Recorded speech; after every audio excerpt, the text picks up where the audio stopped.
தமிழ் பேசும் மனித நல்லவர்களுக்கும் வணக்கம். இந்த வீடியோவில் நம்ம பார்க்க போகிறது ஓப்போ தரப்புலேருந்து இப்போ புதிதாக லான்ச் பண்ணியிருக்கக்கூடிய OPPO F11 Pro அப்படின்னு சொல்லக்கூடிய அந்த ஸ்மார்ட் ஃபோனை தான் பார்க்க போகிறோம். ஸோ இந்த ஸ்மார்ட் ஃபோனுடைய பாக்ஸ் பார்க்கும்போது உங்களுக்கு தெரியும். ஸோ கம்ப்ளீட்டாக வந்து ஒரு பெசல்ஸ் எதுவுமே இல்லாத ஒரு மொபைல் அப்படின்னு சொல்லலாம். ஸோ இதில் பாப்அப் கேமராவும் இருக்குன்னு சொல்லியிருக்காங்க.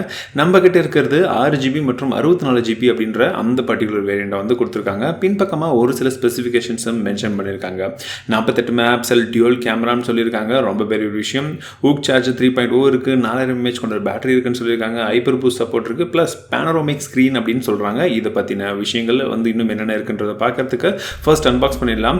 ஸோ பாக்ஸ் ஓப்பன் பண்ண உள்ள நமக்கு சிம் எஜெக்டர் டூல் கொடுத்துருக்காங்க. ஒரு நல்ல குவாலிட்டியான ஒரு கேஸ் இருக்குது. ரொம்பவே ஒரு நல்ல விஷயம் பாக்ஸ்லேயே கொடுக்கறது. புக்லெட்ஸும் கொடுத்துருக்காங்க. அடுத்தபடியாக மொபைல் இருக்குது. டபுள் ஷேட்ஸ் கொஞ்சம் வித்தியாசமாக இருக்குது. இப்போ வரக்கூடிய மொபைல் எல்லாமே இது போல் கலராக தான் கொடுக்குறாங்க. மொபைல் அப்புறம் பார்க்கலாம். சார்ஜர் கொடுத்துருக்காங்க. 5V to 4A கிட்டத்தட்ட 20W அப்படின்னு வச்சுக்கலாம். VOOC சார்ஜிங் சப்போர்ட் இருக்கிறதுனால மைக்ரோ USB கேபிள்லாம் கொடுக்குறாங்க. ரொம்பவே வந்து எப்படி சொல்கிறது, ரொம்பவே ஒரு மோசமான ஒரு விஷயம். ஃப்ரீயாக ஒரு இயர்ஃபோன்ஸ் கொடுக்குறாங்க. அது சும்மா ஒரு ஆட் ஆன் அப்படின்னு வச்சுக்கலாம். மொபைலை ஃபர்ஸ்ட் பூட் அப் பண்ணிடலாம். அந்த சமயத்தில் இதோடைய ஃபிசிக்கல் ஓவர்வியூ பார்த்துடலாம். வலது பக்கமாக நமக்கு பவர் பட்டனும் சிம் ஸ்லாட்ஸும் வந்து கொடுக்குறாங்க. 2 சிம் போட்டுக்கலாம். ஒன்று வந்து ஹைப்ரிட் சிம், நீங்கள் மெமரி கார்டு இல்லாட்டி வந்து சிம் தான் போட முடியும். மேல் பகுதியில் நமக்கு செகண்டரி நாய்ஸ் கேன்சலேஷன் மைக் இருக்குது. கூடவே பாப்அப் கேமரா மேலே தான் வந்து இருக்குது. அதையும் தெரிஞ்சுக்கலாம். இடது பக்கமாக நமக்கு வால்யூம் ராக் கீ கொடுத்துருக்காங்க. கீழ்ப்பகுதியில் நமக்கு 3.5mm ஜாக் போர்ட் கொடுத்துருக்காங்க. அதே போல் பார்த்தீங்கன்னா மைக்ரோ USB போர்ட் இருக்குது. ப்ளஸ் பிரைமரி மைக்ரோஃபோன், அதே போல் ஸ்பீக்கரும் வந்து கொடுத்துருக்காங்க. பின்பக்கமாக நமக்கு 2 கேமரா இருக்குது. அதுக்கு முன்பாகவே நமக்கு LED ஃப்ளாஷ் கொடுத்துருக்காங்க. ஸோ இது பார்த்தீங்கன்னா பிக்சல் பைண்டிங் டெக்னாலஜியோட நமக்கு 48 மெகாபிக்சலுக்கான ஒரு சென்சர் இருக்குன்னு சொல்கிறாங்க. அதை சப்போர்ட் பண்ணுறதுக்கு 5 மெகாபிக்சலுக்கான ஒரு சென்சரும் இருக்குன்றது போலையும் சொல்லியிருக்காங்க. ஸோ F1.7 இன் அப்பச்சரில் இருக்கிறதுனால உங்களுக்கு குவாலிட்டி நல்லா வரும் அப்படின்றது எதிர்பார்க்கலாம். ஃபிங்கர் பிரிண்ட் சென்சரும் பின்பக்கமாகவே இருக்குது. இதுக்கப்புறமா அந்த கிரேடியன் டிசைனோட ஓப்போ லோகோவும் வந்து கொடுத்துருக்காங்க.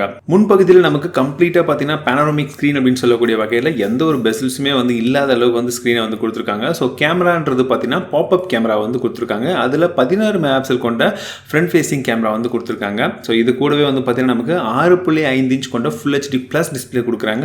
IPS LCD பேனல் அப்படின்னு சொல்லலாம். அதே போல் இதோட ஸ்பெக்ஸ் அப்படின்னு நம்ம பார்த்தோம்னா Helio P70 அப்படின்ற பவர்ஃபுல் ப்ராசஸர் வந்து கொடுத்துருக்காங்க. Mali G72 அப்படின்ற GPUவும் இருக்குது. இந்த பர்டிகுலர் மொபைலில் நமக்கு 4000 mAh கொண்ட ஒரு பெரிய பேட்டரி இருக்குது. சப்போர்ட் பண்ணுறதுக்கு VOOC சார்ஜரும் வந்து கொடுத்துருக்காங்க 3.0 சப்போர்ட்டோட. ஸோ இதில் நமக்கு 2 வேரியண்ட் வருது. ஒன்று 4GB RAM, இன்னொன்று வந்து 6GB RAM வேரியண்ட்னு சொல்லலாம். ஸோ இந்த பர்டிகுலர் மாடலுடைய AnTuTu பெஞ்ச்மார்க் ஸ்கோர் அப்படின்றது 1,47,000 மேலே வருது. ஸோ ரொம்பவே ஒரு நல்ல ஸ்கோர் அப்படின்னு சொல்லுவேன். பட் இந்த ப்ராசஸர் வந்து பார்த்தீங்கன்னா ஏற்கனவே 10,000 செக்மெண்ட்லேருந்து ரியல்மியிலிருந்து எல்லாத்துலேயுமே வந்து லான்ச் பண்ணிட்டு இருக்காங்க. பட் இவங்க ரொம்பவே அதிகமான விலையில் தான் லான்ச் பண்ணியிருக்காங்க அப்படின்னு தான் சொல்லணும். பட் இருந்தாலும் நல்ல பவர்ஃபுல்லான ப்ராசஸர்.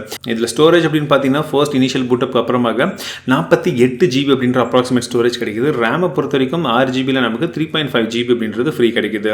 ஸோ கேமராவோட இன்டர்ஃபேஸ் அப்படின்னு பார்த்தீங்கன்னா கலர் ஓஎஸில் வரக்கூடிய அதே கேமரா இன்டர்ஃபேஸ் தான் இருக்குது. ஸோ நார்மலாக வந்து நமக்கு டிஜிட்டல் ஜூமிங் வந்து கொடுக்குறாங்க. ஸோ உங்களுக்கு ஒரு சில ஆப்ஷன்ஸ் பார்த்தீங்கன்னா போர்ட்ரேட்லேருந்து பல சீன்ஸ் எல்லாமே வந்து நீங்கள் வந்து மாற்றிக்கிற மாதிரி ஆப்ஷன்ஸும் வந்து இருக்குது. பட் நான் எடுத்த ஒரு சில சாம்பிள் இமேஜ் செக் பண்ணி பாருங்கள். உங்களுடைய கருத்துக்கள் என்னன்றதை சொல்லுங்கள்.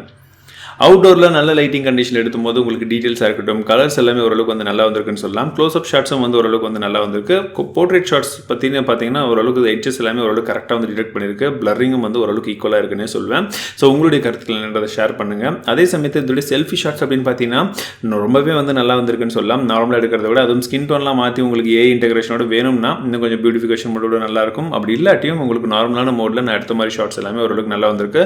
பட் அந்த போர்ட்ரேட் ஷாட்ஸ் தான் இன்னும் எட்ஜ் டிரெக்ஷன்லாம் அந்த அளவுக்கு இல்லை அப்படின்னு தான் சொல்லும்.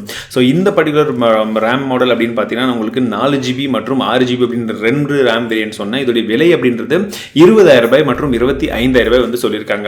20,000 வாங்கும்பொழுது உங்களுக்கு ஓரளவுக்கு ஓகேவான விஷயங்கள் எல்லாமே அதில் கொடுத்துருக்காங்க. பட் 25,000 அப்படின்றது ரொம்பவே அதிகமான ஒரு விலை அப்படின்றது தான் வந்து நான் சொல்லுவேன். நான் யூஸ் பண்ண இந்த கொஞ்ச நாட்கள் வந்து பார்த்தீங்கன்னா மொபைல் கொஞ்சம் வெயிட்டாக இருக்குது. பட் ஸ்டில் உங்களுக்கு மைக்ரோ USB போட்டு தான் வந்து தராங்க. ஏன்னா தான் வந்து புதிய ஒரு இன்னோவேஷனை வந்து இந்த மொபைலில் கொடுத்துருந்தாலும் விலை கொஞ்சம் அதிகமாக இருக்குது அப்படின்றத நானும் சொல்வேன். ஸோ உங்களுடைய கருத்துக்கள் என்னன்றதை ஷேர் பண்ணுங்க. இந்த பர்டிகுலர் மொபைலை நான் இன்னும் வேறு ஏதாச்சும் டெஸ்ட் பண்ணணுமா, இதை பற்றின வேறு எதுவும் கேள்விகள் இருந்தால் கீழே கமெண்ட்ஸில் சொல்லுங்கள். இந்த வீடியோ பிடித்திருந்தால் மறக்காமல் லைக் கொடுங்க, உங்கள் நண்பர்கள் கூட ஷேர் பண்ணுங்கள். மீண்டும் உங்களை அடுத்த வீடியோவில் சந்திக்கிறேன். வாழ்க தமிழ், வளர்க டெக்னாலஜி.